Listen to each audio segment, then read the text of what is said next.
This video is for men who don't know whether they should be dating interracial or whether they should be dating monogamously. This video is for them.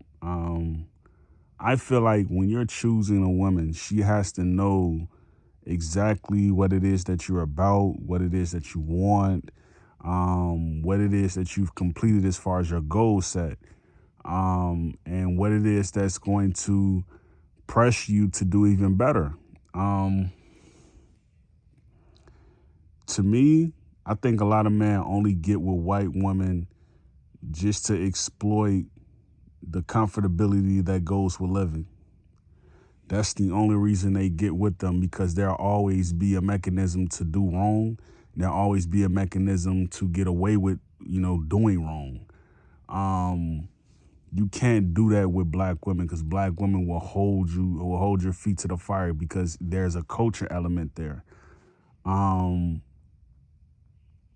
you're black and you are either male or female, right? You want to make sure that when you're choosing the right person who you're going to be with for the rest of your life, that they have your best intent in their cahoots. And I think a lot of black men kind of sees this and they think, well, I can pick from Hispanic women, I can pick from Chinese women, I can pick from even African women, right? And they never take into account, well, my legacy is dependent on the eggs, the ovaries that are in this woman. They never take that into account. This is why I always said, like, if I ever got married, I will always choose from a woman who looks best like me. And that will either be an African woman or a dark-skinned Black American woman. I've always said that.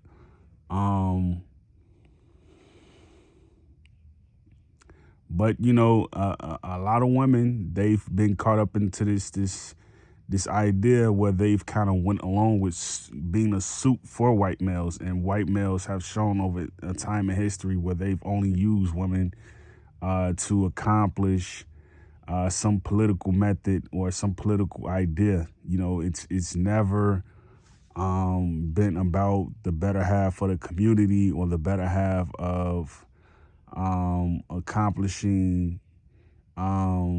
something that will move everybody forward.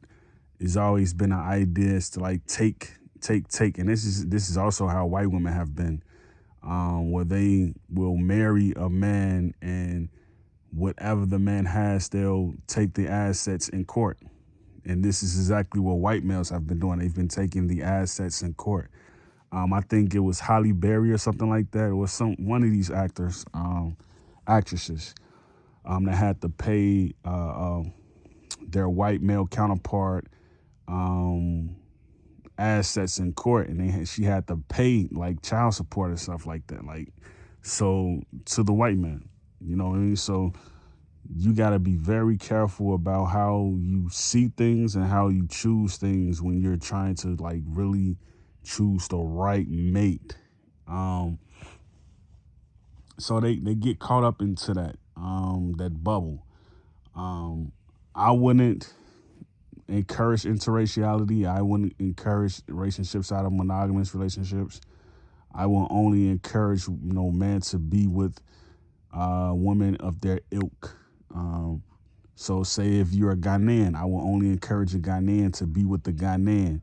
If you're a Cameroonian, I will only encourage a Cameroonian to be with a Cameroonian. If you're African American, I will only encourage an African American to be with a diasporian. I would not encourage another African American to be with another African American. I just would not do that, because it's shown over time that this experiment of, mixing and mixing and mixing out, it hurt us. I like the way Somalis did it, right? They only encouraged to marry them within their own. I liked it. Some people may joke and say, oh, they're marrying their cousin or whatnot. But that's how relationships survive. That's how relationships strengthen. That's how feelings are encouraged to move forward, when you are marrying within your own. So, while it's true, white women fetishize men. While it's true, some brown men fetishize white women. While it's true, it is what it is, and you can't knock it. So that's my opinion on interraciality and dating and stuff like that. Maybe others have a different opinion, but that's how I see it. And great piece.